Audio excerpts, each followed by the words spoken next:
Hello everyone. तो last lecture में हम लोग फॉर लूप देखे थे। अगर आप इस चैनल पर नए हैं तो प्लीज़ सब्सक्राइब कर दें, लाइक कर दें एंड शेयर बिल्कुल करें। ठीक है।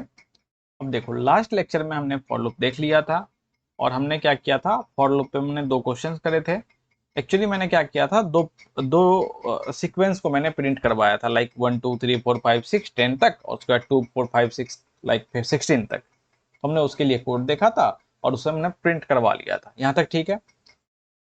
अब इस लेक्चर में हम लोग क्या देखेंगे कि difference between while loop and for loop. While loop हमने पहले पढ़ा रखा है। अब मैं ये इससे जस्ट पहले वाले लेक्चर में मैंने फॉर लूप पढ़ा रखा है। अब आपको क्या करने हैं, एक डिफरेंस बताने हैं कि आखिरकार जब काम दोनों लूप ही है तो आखिरकार मैं क्यों लूं, मैं कैसे ये सोच सकता हूं कि कहाँ व्हाइल लूप लगेंगे, कहाँ फॉर लूप लगेंगे। यहां तक क्लियर है ना। तो आज का जो टॉपिक अपना बनेगा, आज का पूरा लेक्चर उसी पे बनेगा। Topic difference between difference difference is not good word, like मुझे क्या करने हैं यहाँ पे बताने हैं यूजेज ऑफ व्हाइल और फॉर लूप। अगर मैं इसे अच्छे से और बताऊं तो मुझे बताना पड़ेगा, eight which condition while loop is best and eight which condition for loop is best. यही हमको डिसाइड करना है। अब मुझे डिसाइड ये करना है कि while लूप कहाँ लगेगा और कहाँ फॉर लूप लगना चाहिए, जो बेस्ट चॉइस होगा। ठीक है। अब इसके लिए क्या है ना, अपने पास एक छोटे से प्रोग्राम समझने पड़ेंगे। एक प्रोग्राम हमने करा रखा है किसके लिए। अब मैं एग्जाम्पल 1 लेता हूँ। एग्जाम्पल 1 मैंने एक प्रोग्राम करा रखा है, find the digit of a number, digit of a number। मैं ये प्रोग्राम करवा रखा हूँ पहले लेक्चर में, इसके पिछले कुछ लेक्चर में मैंने ये प्रोग्राम करवा रखा है। तो मैं क्या करता हूँ, जस्ट ये प्रोग्राम वापस फिर से करता हूँ और मैं क्या चाहता हूँ कि यहाँ ये आ जाए। मुझे बस क्या करना है, मुझे ये प्रोग्राम का नीड पड़ेगा। मैं क्या करता हूँ, अब अगर आप एक बार फिर से देख लो कि मैं कैसे प्रोग्राम कर रहा हूँ, तो सबसे पहले आप क्या करो ना, एक स्टेटमेंट दो। एक स्टेटमेंट क्या दो, एक मैसेज प्रिंट करो कि भाई अपना नंबर एंटर कर लो, एंटर योर नंबर। जैसे ही यूजर ने अपना नंबर एंटर करा तो आपको क्या करना है, उस नंबर को स्टोर कर लेना है। तो उसके लिए हम लोग यूज करते हैं स्कैनर। उसके लिए हम लोग यूज करते हैं scanner. Scanner is equal to new scanner, new scanner. ठीक है। और इसके अंदर हम लोग डाल देते हैं system dot in, system dot in. यहाँ तक कंप्लीट है। ओके। नाउ इसके बाद इसके बाद हम लोग क्या करते हैं कि जो नंबर जो मैंने लिया, तो मैं क्या करता हूँ, इंट इंट में एक नंबर ले लेता हूँ और उसमें मैं क्या डाल देता हूँ, स्कैनर डॉट नेक्स्ट इंट। यहाँ तक कंप्लीट। अब अपने पास क्या है, नम में जो नंबर यूजर इनपुट करेगा वो जा चुका है, कंप्लीट है। अब मुझे क्या करना है, प्रोसेस करना है। प्रोसेस करने के लिए मुझे क्या करना पड़ेगा, मैंने क्या बताया, मुझे क्या करना है, डिजिट को ऐड करने हैं। जैसे ही बात ऐड की आई तो अपने पास सबसे पहला मैंने क्या रूल बताया था कि इंट एक टोटल बना लो। एक टोटल इज इक्वल टू हमेशा 0 से इनिशियलाइज कर दो, ये मैंने बता रखा है। ठीक है। अब मुझे क्या करना है, जैसे ही ऐड की बात आई, डिजिट ऐड की बात आई, एक लूप लगाना है व्हाइल। अब मैं यही सेम चीज मैं यही बता रहा हूँ। मैंने यहाँ तुरंत क्या किया ना, क्या सोचा, तुरंत मैंने कुछ सोचा ही नहीं, मैंने तुरंत व्हाइल लूप लगा दिया। तो मुझे यही समझना है कि मैंने व्हाइल लूप यहाँ लगाया ही क्यों, मैं यहाँ फॉर लूप क्यों नहीं लगाया। तो पहले हम लोग लगा लेते हैं, व्हाइल लूप लगाया। और मुझे क्या करना है, नम नॉट इक्वल टू व्हाट, 0। अगर नम 0 के इक्वल नहीं होगा देन अपना लूप चलता रहे। और मुझे क्या करना है, इसके अंदर मुझे सेम प्रोसेस करने हैं। कौन से, सबसे पहले मुझे एक इंट रिमाइंडर निकालना होता है। मैंने ये करवा रखा है, मैं बोला इसे याद कर लो आप थोड़ा सा, ठीक है। तो रिमाइंडर इज इक्वल टू क्या करूंगा मैं, नम और परसेंटाइल 10 कर दिया, ठीक है। अब मुझे क्या करना है, मैंने एक फॉर्मूला बताया था कि अगर आपको डिजिट को ऐड करने हो तो total equal to total plus digit, तो total equal to total plus, और डिजिट का मतलब दैट मीन्स यहाँ रिमाइंडर, बात खत्म।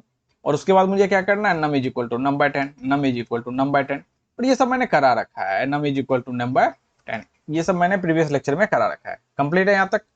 अब क्या हुआ, अब जो आप नंबर दोगे जितने बार वो चलेंगे वो सारे के सारे नंबर ऐड होके टोटल में आ जाएंगे। और मैं यहाँ क्या कर लेता हूँ, एस आउट, और मैं मैसेज डाल देता हूँ कि your sum of digit as, और मैंने प्लस करके यहाँ पे क्या डाल दिया, टोटल, मैं टोटल को करवा लिया, ठीक। Let me check, later suppose करो मैं यहाँ नंबर डाल रहा हूँ 1 2 3, तो ये डिजिट इज 6, यहाँ तक कंप्लीट है, ठीक। अब मैं क्या करता हूँ, इसको यहां से उठा के मैं डाल रहा हूँ पेज पे। एक्चुअली मैं ये इसलिए कर रहा हूँ ना, इसी से मुझे समझाने हैं। ये हो गया। अच्छा, अब ये मैंने किसके हेल्प से करा था, ये मैंने हेल्प से करा था with the help of while loop. Okay, help of while loop, तो यहाँ पे अच्छे से लिख लो व्हाइल लूप, व्हाइल लूप, ये मैंने व्हाइल लूप के हेल्प से करा था, ठीक। अब एग्जाम्पल टू में देखो मुझे क्या करना है। फॉर लूप के हेल्प से मैंने एक और क्वेश्चन करा था जिसमें मैंने क्या प्रिंट करवाया था, फॉर लूप के अंदर मैंने एक प्रिंट करवाया था लाइक दिस, 2 4 6 8 10 12 14 16। क्या आपको याद है कि ये लूप में प्रिंट करवाया था, हाँ ये लूप हमने प्रिंट करवाया था। इसके लिए क्या कोड बना था, इसके लिए कोड बना था कंट्रोल ए, इसके लिए जस्ट क्लास, क्लास मैंने डिक्लेयर किया मनीष, मनीष एक क्लास डिक्लेयर किया, ठीक है। और इसके बाद psvm, इसके बाद मैंने क्या करा, एक फॉर लूप लिया था,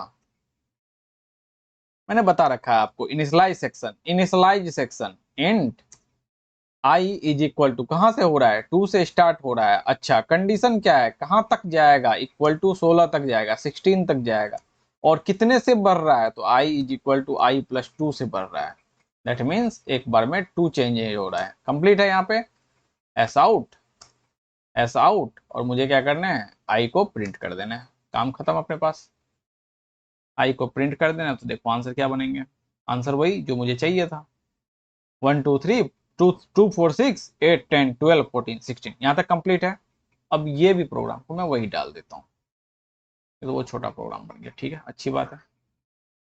अब इसको मैं यहाँ डाल दिया मैंने। अब अगर मैं पूछूं भाई इसमें कौन सा यूज करे हो तुमने, तो मैं यहाँ बोल दूंगा इसमें मैंने यूज करा है फॉर लूप। चलो बहुत बढ़िया। अब मुझे एक बात बताओ नॉर्मल सा, दोनों प्रोग्राम में बहुत अच्छे से समझना। अगर मैं कंक्लूजन यहाँ लिखूं, अगर मैं यहाँ कंक्लूजन लिखूं तो सबसे पहले मैं कंक्लूजन डिस्कस करता हूँ, देन कंक्लूजन लिखता हूँ, और बहुत ही प्यारा कंक्लूजन है, बहुत अच्छे से समझना एकदम, अगर सो गए हो तो जग जाओ भाई, ठीक है। देखो मैं क्या कह रहा हूँ, व्हाइल लूप के अंदर जो आपने नंबर लिया यूजर से, या मैं यहां भी यूजर से क्या कर सकता हूं, इनिशियल नंबर ले सकता हूं, लेकिन इसका कोई नीड है नहीं, वो समझने थोड़ी बहुत इतनी समझदारी तो है। अब मैं क्या कह रहा हूं, देखो अगर आपने यहां से यूजर से नंबर लिया तो यूजर नंबर क्या दे सकता था, मैं एक यूजर था, मैंने नंबर डाला था 1 2 3, डाला था कि नहीं, ओके। अच्छा, जैसे ही 1 2 3 डाला था, तो जरा बताओगे कि लूप कितना बार चला होगा, हाँ मैंने बताया था आपको, अगर आप 3 डिजिट के नंबर डालोगे तो लूप 3 टाइम्स चलेंगे, क्लियर है, ओके। नाउ ये यूजर मैं वन हूं, ये यूजर मैं हूं, ये यूजर वन हूं। और अब क्या किया, दूसरा यूजर आया और उसने क्या करा, उसने डाल दिया 2468। तो ये लूप कितने बार चल गए भाई? हाँ, ये 4 बार चल गए। अब कोई यूजर है, तीसरा यूजर, वो डाल दिया 12111। अब ये लूप कितने बार चल गया? तो ये लूप चल गया 5 बार। अगर मैं आपसे पूछूं ये एग्जाम्पल 1 में, क्या आपको पता है कि एग्जैक्टली लूप कितना बार चल रहा है? No, no, we can't define, we can't define how many times, how many times loop will executed execute. No, we can't define how many times loop will execute. मुझे बिल्कुल नहीं पता भाई साहब कि कितने टाइम्स तक ये लूप चलेंगे। यहां तक कंप्लीट है। नाउ अब इसको भूल जाओ, ये फर्स्ट एग्जांपल को अब आप भूल जाओ। अब सेकंड एग्जांपल में आते हैं। जरा बताओ इसमें सेम प्रोसेस। चलो, यूजर, लेट अस सपोज करो इसमें यूजर डालना हो, मतलब दैट मींस यूजर क्या करता है ना, यूजर कोई नंबर डालता, दैट मींस इनिशियल वैल्यू डालता। मान लो यूजर क्या करता, 6 डालता, तो 6 8 10 12 14 16 करके ऐसा करके होता। अब ये देखो, अगर अगर यूजर क्या करता है इसमें, अगर यूजर 1 है, ये क्या करता, ये मान लो 2 2 डालता, तो 2 से स्टार्ट होता, 2 से स्टार्ट होता। तो मुझे क्या करने थे, मुझे ये नहीं पता कि लूप कितने बार चलेगा, हाँ, लेकिन अगर मैंने 2 डाला ना तो मुझे पता है कि 16 तक जाकर रुक जाएगा। दैट मीन्स 1 2 3 4 5 6 7 8, 8 टाइम्स लूप चलेगा। लूप 8 टाइम्स चलेगा। एग्री और नॉट? ओके। नाउ क्या दूसरा यूजर इसमें चेंज कर सकता है? नहीं, बिल्कुल नहीं चेंज कर सकता है, क्योंकि 2 से लेके हमें 16 तक ही चलने हैं। 2 से लेके हमें 16 तक ही चलने हैं। तो मुझे ये बात पता है कि भाई लूप ना 110% 8 बार ही चलेगा, 8 टाइम्स ही चलेगा। तो मैं इस तरह से लिख सकता हूं, in this case yes, we know how many times loop will execute.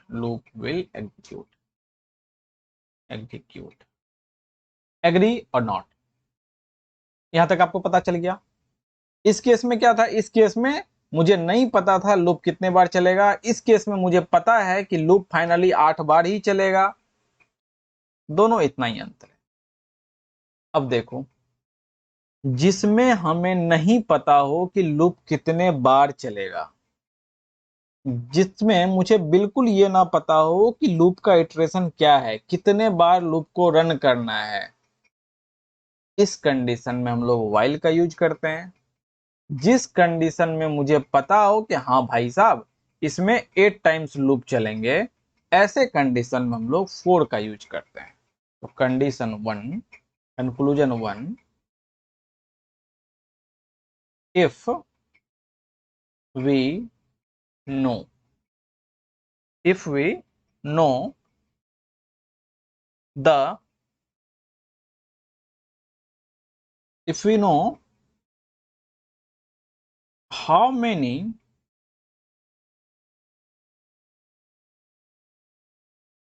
times loop will execute,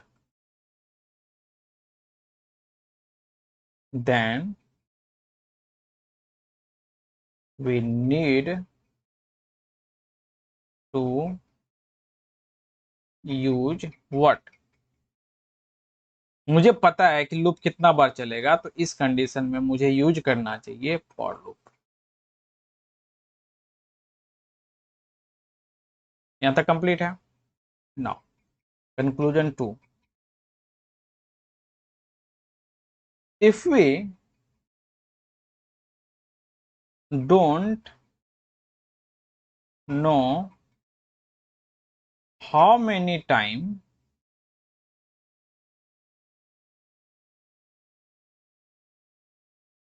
loop will executed, then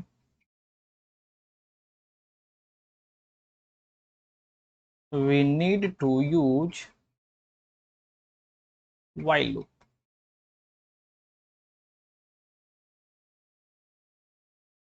while loop clear है?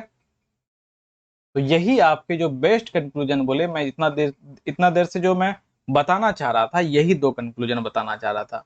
अब आपको क्या करना है, जस्ट प्रोग्राम देखना है। अच्छा, इसमें मेरे को ना 5 टाइम्स लूप चलाना है, तो दिमाग में कुछ नहीं लाना है, फॉर लूप यूज कर देना है।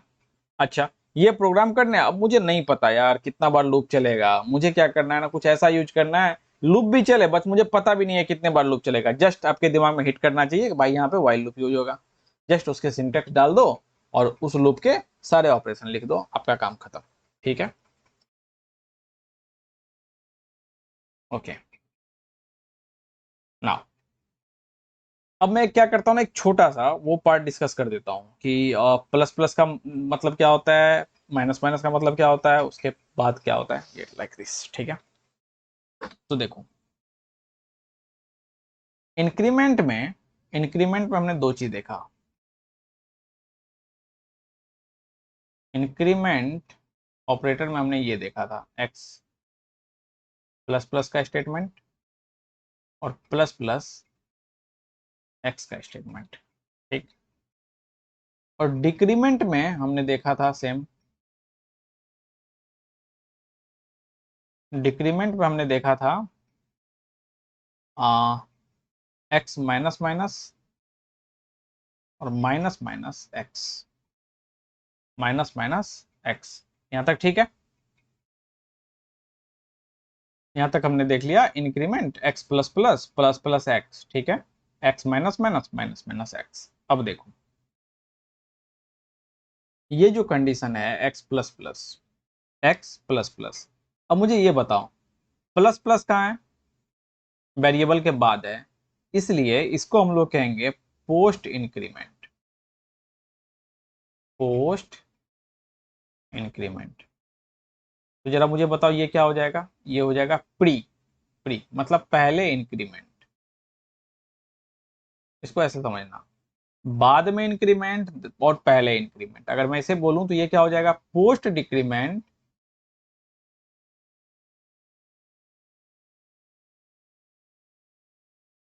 और ये हो जाएगा प्री डिक्रीमेंट।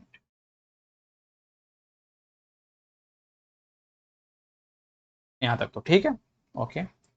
अब मैं बात कर रहा हूं प्री इंक्रीमेंट का क्या मतलब है। लेट अस सपोज करो प्री इंक्रीमेंट में देखना चाह रहा हूं। देखो, ये अपना प्री इंक्रीमेंट। इसका अगर मैं डेफिनेशन लिखूं तो इस तरह से लिख सकता हूं, बिफोर असाइनिंग, इसका भी मतलब समझाऊंगा मैं। Before assigning the value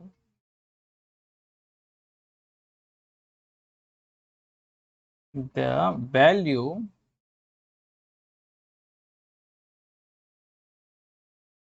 to the variable, किसी भी वेरिएबल में वैल्यू को असाइन करने से पहले the value is incremented by one. The value is incremented by one.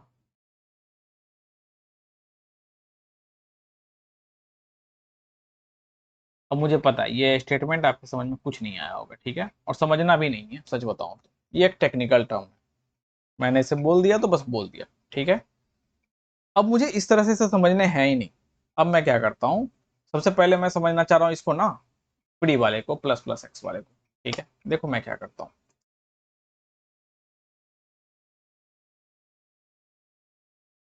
अब देखो मैं क्या कर रहा हूँ यहाँ पे। मैंने क्या किया, int X is equal to, पहले से लेटर सपोज करो मैंने 10 डिसाइड कर दिया, ओके। अब मैं क्या लिख दे रहा हूँ, एक्स प्लस प्लस ना, प्लस प्लस एक्स। प्री वाला था ना, प्री प्री वाला था, प्लस प्लस एक्स कर दिया, प्री इंक्रीमेंट कर दिया मैंने, ओके। अब मैं क्या कर रहा हूं, तो मैं प्री इंक्रीमेंट ऐसे कर रहा हूं, ठीक है। अब मैं क्या कर रहा हूं, y y is equal to, मैं x कर दिया। एक काम करता हूँ ना, y is equal to plus plus X कर लेता हूँ यहाँ पे ऐसे, y is equal to plus plus X. Okay, it is not possible. तो मैं अब क्या क्या कर रहा हूँ, y is equal to X कर रहा हूँ, ठीक है। मैंने y is equal to X करा। अब लेकिन इंट करना लगाना पड़ेगा ना, int y is equal to X. यहाँ तक ठीक है। ठीक। अब देखो, अब मुझे क्या करना है, एस आउट सबसे पहले एक्स को प्रिंट करने हैं, और एस आउट मुझे क्या करना है, वाई को प्रिंट करना है। अब एक बार रन करके देखते हैं आंसर क्या आ रहा है। देखो,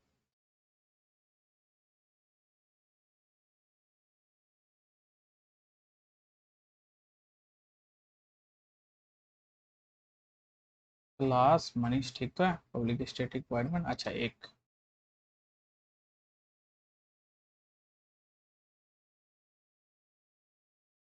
तो ये क्या आ गया, 11 11, ठीक है, बहुत बढ़िया, ये आ गया 11। तो देखो क्या हुआ इसका मतलब, ये मैं डाल देता हूँ करंट पेज, ठीक है। मैं करंट पेज में नहीं डाल रहा, दिक्कत ना हो। ठीक है, चलो मैंने करंट पेज में से डाल दिया। और उसके बाद मैं क्या कर रहा हूँ, देखो मैं जस्ट इसे थोड़ा सा चेंज कर रहा हूँ, एक्स प्लस प्लस कर रहा हूँ, एक्स प्लस प्लस कर रहा हूँ, बस अब कुछ नहीं, वापस सब कुछ सेम है। अब देखो, अब ये आंसर आया 11 11, ठीक है, 11 11। कम करता हूँ मैं इससे, int y equal to X plus plus ले लो,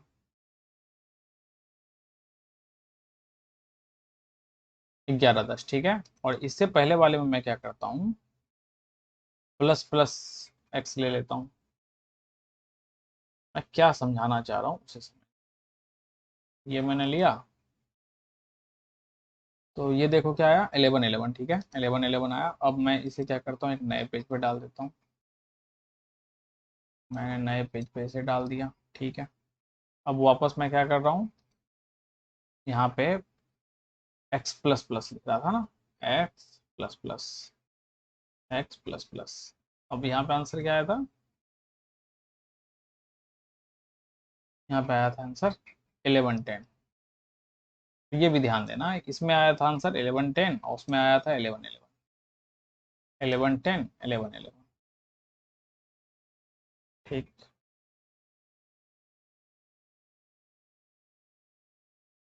तो मैं यही डाल दूँ तो ज़्यादा अच्छा रहेगा। तो देखो, जरा आउटपुट बताओगे, आउटपुट इसका क्या था, 11, और इसका आउटपुट था 11। इसके आउटपुट थे 11, इसके आउटपुट थे 10, ठीक, बहुत बढ़िया। अब देखो, अगर मैं इस ऑपरेटर का बात करूं, तो ये कौन सा ऑपरेटर है, प्री इंक्रीमेंट ना, प्री इंक्रीमेंट ना। ये कौन सा है, ये है post increment, post increment. Okay, अब देखो क्या हुआ होगा, इसका इसका एल्गोरिदम क्या हुआ होगा, इसमें क्या हुआ होगा आखिरकार। देखो सबसे पहली बात तो x इज इक्वल टू 10 है, तो मैंने यहां लिखा y is equal to X plus plus लिखा, और मैंने यहां लिखा y is equal to plus plus X. अब देखो, दोनों में x इज इक्वल टू 10, दोनों में x इज इक्वल टू 10, तो सबसे पहले ये 10 इस x में आया होगा, ये 10 इस x में आया होगा, और ये 10 इस x में भी आया होगा, दोनों में आया होगा। अच्छा, इसका क्या मतलब है, इसका मतलब है प्री इंक्रीमेंट, दैट मीन्स देखो मैंने डेफिनेशन लिखा है ना यहाँ, before assigning the value to the variable the value is incremented by 1। That means अभी आपको x के जो वैल्यू है वो y में नहीं देने हैं। अभी आपको क्या करने हैं, ये वैल्यू को y में देने ही नहीं है। सबसे पहले क्या करने हैं, इस वैल्यू को इंक्रीज करने हैं बाय 1 से। तो x में कितना आया था भाई, x में आया था 10। तो हमने क्या करा, x में 10 आने का मतलब है ये क्या किया हमने, x प्लस 1 दैट मीन्स 11 हो गया। और अब मैं 11 को क्या कर रहा हूं, असाइन कर रहा हूं y में। तो अब देखो, अगर x में 11 हो गया तो x का वैल्यू कितना आना चाहिए, 11, और y का वैल्यू कितना आना चाहिए, 11। समझे या नहीं समझे? चलो मैं फिर से बताता हूं, देखो ध्यान से, बहुत अच्छे से समझना, ठीक है।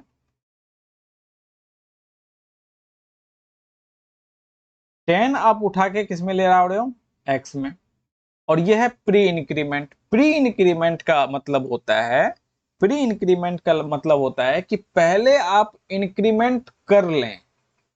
प्री इंक्रीमेंट का मतलब होता है, ये एक्स पे बात चल रहा है, ठीक है, कि एक्स आप क्या करो ना, पहले अपना इंक्रीमेंट कर लो, देन वैल्यू को वाई में डालना। पहले at first increment X by 1। सबसे पहले क्या होगा, इंक्रीमेंट एक्स का होगा बाय 1 से, देन असाइन टू वाई, ठीक। और अभी इस वाले में क्या होगा, at first assign to Y then increment X by 1। अब देखो एक्स में कितना आ गया भाई, एक्स में 10 आ गया, लेकिन ये तो प्री इंक्रीमेंट है, तो सबसे पहले ये 10 क्या करेगा, इंक्रीमेंट करेगा। तो 10 इंक्रीमेंट करके 11 बन गया, और 11 कहाँ पे डाल दिया, y में। तो y का वैल्यू हो गया 11, और x का वैल्यू तो आपको पता ही है कि x का वैल्यू ये क्या हो चुका है, सबसे पहले x क्या करेगा, इंक्रीमेंट करेगा ना, तो इंक्रीमेंट होने के बाद ये हो चुका है 11। यहाँ तक कैरी कर रहे हो, ठीक। नाउ दूसरा केस में देखो, पोस्ट इंक्रीमेंट है, दैट मीन सबसे पहले वैल्यू को असाइन कर देगा। अच्छा 10 आ गया x में, और अब क्या करेगा, जैसे ही x में 10 आया, 10 तुरंत क्या करेगा, y को डाल देगा। दैट मीन्स y में वैल्यू क्या आ गया, 10। अच्छा अब क्या करेगा, खुद को इंक्रीज करेगा बाय 1 से। तो अब इसके पास तो 10 था ना, और इसको क्या किया, ये इंक्रीज करा, दैट मीन्स 11 आ गया, तो x का वैल्यू हो गया 11। यहां तक बातें समझ में आई? इसलिए आपका जो आउटपुट आया था, यहाँ पे x का वैल्यू 11 आया था, यहाँ पे x का वैल्यू 11 आया था, इसमें x का वैल्यू देखो 11 आया था, इसमें y का वैल्यू 10 आया था।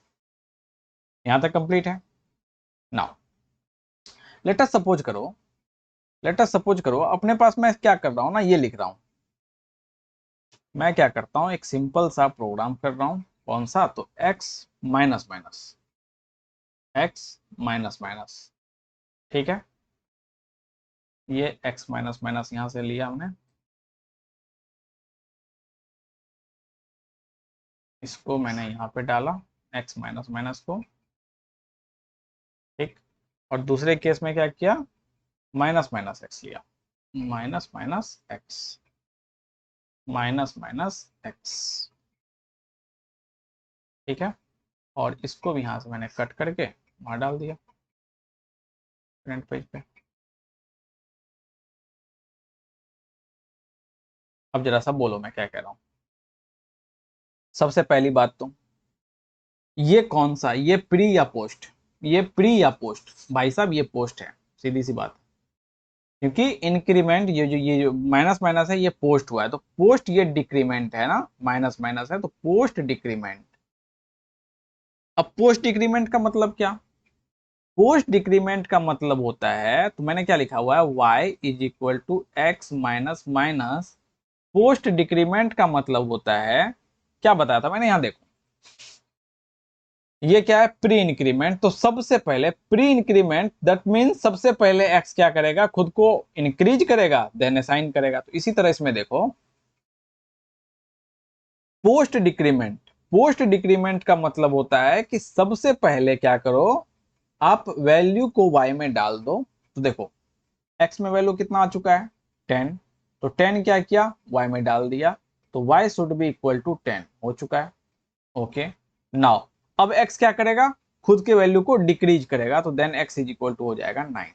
एग्री करते हो कि नहीं? हाँ बिल्कुल, चेक कर लेंगे बाद में। ओके, नाउ अब इसमें देखो, इसमें y is equal to minus minus X है। ये कैसा है, ये प्री या पोस्ट? तो ये प्री डिक्रीमेंट है, ये प्री डिक्रीमेंट है। एग्री करते हो? ये प्री डिक्रीमेंट है, दैट मीन सबसे पहले क्या करेगा, डिक्रीमेंट होगा देन असाइन होगा। तो देखो 10 किस में आ गया, x में। अब सबसे पहले 10 क्या होगा, डिक्रीमेंट करेगा। डिक्रीमेंट करने का मतलब x का वैल्यू आ गया 9, x का वैल्यू आ गया 9। अब जब ये 9 बन चुका है, तो ये 9 किस में आ जाएगा, अब असाइन होगा। सबसे पहले डिक्रीमेंट होगा देन असाइन होगा। तो y इज इक्वल टू आ गया 9। तो इसके आंसर क्या बन गया, 9 9। एग्री और not? Okay, let me check. अगर मैं लिखता हूं ये y is equal to minus minus X, तो ये आ गए 9 9 जो मुझे भी आए थे। उसके बाद मैं लिखता हूं x minus minus, x minus minus, तो ये क्या आना चाहिए, 9 10। मैंने x को पहले प्रिंट करा, 9 10। देखो इसमें मैंने लिखा ना, x का वैल्यू 9, y का वैल्यू 10, और इसमें x का वैल्यू भी 9, y का वैल्यू भी 10। तो अब आपको I hope increment decrement operator बहुत अच्छे से समझ में आ गया होगा। ठीक है, चलो थैंक यू।